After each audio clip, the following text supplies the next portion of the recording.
Assalamualaikum warahmatullahi wabarakatuh. Alhamdulillahirabbil alamin. Wassalatu wassalamu ala Rasulillahil karim. Sayyidina Muhammadin wa ala alihi wa sahbihi ajma'in. Amma ba'd. Qala Allah subhanahu wa ta'ala fi kitabil karim wa huwa asdaqul qailin. أعوذ بالله من الشيطان الرجيم بسم الله الرحمن الرحيم يا أيها الذين آمنوا كتب عليكم الصيام كما كتب على الذين من قبلكم لعلكم تتقون صدق الله العظيم. Pemirsa yang kami hormati, alhamdulillah, puji syukur mari kita panjatkan kehadirat Allah Subhanahu wa taala atas limpahan rahmat karunia-Nya, hidayah dan taufiknya, sehingga pada bulan yang penuh berkah ini Allah masih memberikan berbagai macam nikmat yang manusia tidak mampu untuk menghitungnya. Oleh karena itu, di bulan yang penuh berkah ini, mari kita mengoptimalkan untuk memperbanyak amalia-amalia di bulan suci Ramadan. Untuk itu, kultum kita hari ini adalah berjudul tujuan melaksanakan ibadah puasa. Ibadah puasa, ibadah yang diwajibkan bagi umat Islam sebagaimana juga diwajibkan dengan umat-umat terdahulu. Di dalam Al-Quran Allah berfirman, Bismillahirrahmanirrahim. Ya ayyuhalladzina amanu kutiba alaikumus siyam kama kutiba alal ladzina min qablikum la'allakum tattaqun. Yang artinya, hai orang-orang yang beriman, kutiba alaikumus siyam, telah diwajibkan atas kamu puasa, kama kutiba alal ladzina min qablikum, sebagaimana umat-umat terdahulu telah diwajibkan ibadah puasa, la'allakum tattaqun, agar kamu mendapatkan takwa kepada Allah Subhanahu wa taala. Dalam ayat ini, Allah hanya memanggil orang-orang yang beriman. Jadi ibadah puasa yang dipanggil hanyalah orang-orang yang punya keimanan. Kan orang yang beriman yang mampu melaksanakan ibadah puasa dengan baik. Ibadah puasa, ibadah khusus. Ibadah puasa, ibadah yang Allah langsung memberikan pahalanya di akhirat. Maka dikatakan ibadah khusus. Kalau ibadah-ibadah mahdalai seperti solat, orang bisa lihat secara nyata orang solat.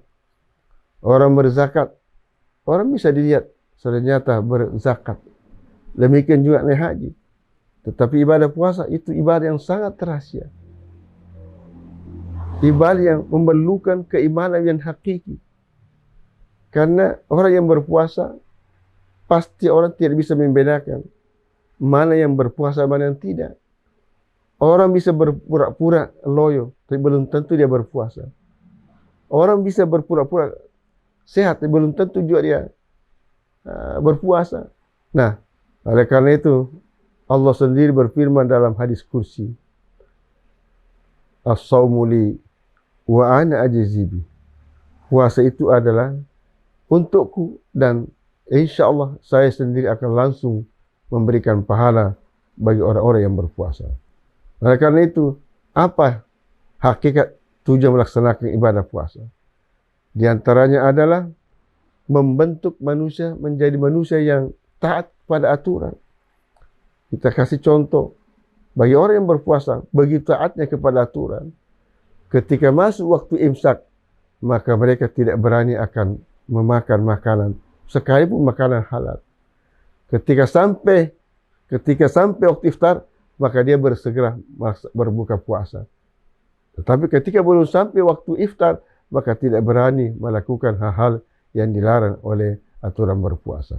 Jadi membentuk manusia disiplin dan taat. Yang kedua, orang yang berpuasa terbentuk menjadi manusia yang hatinya qalbun salim, hatinya suci bersih.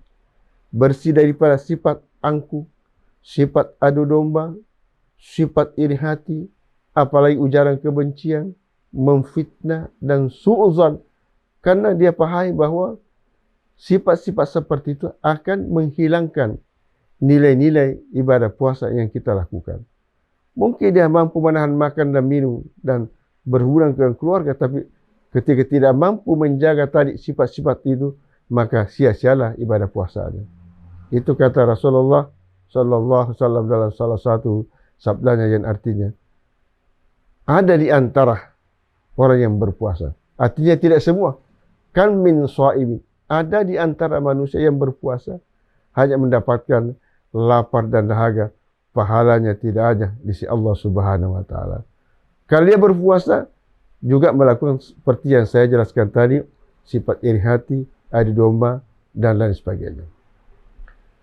Pemirsa yang berbahagia, dan orang yang berpuasa terbentuk menjadi manusia yang muttaqi. Itulah di dalam firman Allah tadi, Allah menjelaskan, kutiba alaikumus syiyam kama kutiba alal ladzina min qablikum la'allakum tattaqun. Akan engkau mendapatkan nilai takwa di sisi Allah Subhanahu wa taala. Inilah derajat di sisi Allah yang paling tertinggi. Di lain hadis, di lain ayat dijelaskan, inna akramakum indallahi atqakum. Dan yang paling mulia di antara kalian, kata Allah, adalah yang paling bertakwa kepada Allah Subhanahu wa taala. Apa yang dimaksud bertakwa? Menurut ulama, takwa itu adalah imtithalu awamiri, melaksanakan segala perintah. Perintah tidak pandang bulu. Sekali perintah, maka wajib dilaksanakan. Selama tidak ada karina-karina yang membolehkan keruksahan. Yang kedua, wajtinabu nawahi, menghindari segala larangan-larangan. Nah, larangan-larangan yang ketiga berpuasa, maka bagi yang berpuasa pasti mampu menahan diri. Maka itu dikatakan oleh ulama, dikatakan puasa itu dalam arti bahasa adalah menahan, ya, mampu menahan, berimsak, mampu menahan diri untuk tidak melakukan hal-hal yang dilarang oleh agama. Jangankan yang dilarang halal pun ketika berpuasa, maka dia tidak bisa melakukan sesuatu itu, karena sudah batasan-batasan dari melaksanakan ibadah puasa. Ada batas imsak dan ada batasan iftar. Pemirsa yang berbahagia, oleh karena itu, mari di bulan yang penuh berkah ini, bulan suci Ramadan, mari kita mengoptimalkan diri untuk memanfaatkan potensi yang kita miliki untuk berbagai macam amalia-amalia di bulan suci Ramadan. Perbanyak tadarus Al-Quran, perbanyak tadabbur Al-Quran, perbanyak amalia-amalia lain. Karena kesempatan inilah Allah memberikan kepada kita, masih diberikan kehidupan di bulan yang penuh berkah. Barangkali salah satu doa kita diijabah oleh Allah Subhanahu wa taala ketika kita memasuki bulan Rajab. Kita berdoa, ya Allah, Allahumma barik lana fi Rajab wa Sya'ban. Ya Allah, berkahilah umur kami di bulan Rajab dan bulan Sya'ban. Wa ballighna ila Ramadan, dan sampaikanlah umur kami di bulan suci yang penuh berkah ini. Alhamdulillah, kita masih diberikan oleh Allah Subhanahu wa taala kehidupan yang sehat jasmani rohani, sehingga mampu kita melaksanakan ibadah puasa yang penuh berkah ini. Mudah-mudahan dalam tausiah ini ada manfaatnya. Demikianlah, wabillahi taufiq wal hidayah, wallahu muwaffiq ila aqwamit thariq. Wassalamualaikum warahmatullahi wabarakatuh. Download Tribun X sekarang. Menghadirkan lokal menjadi Indonesia.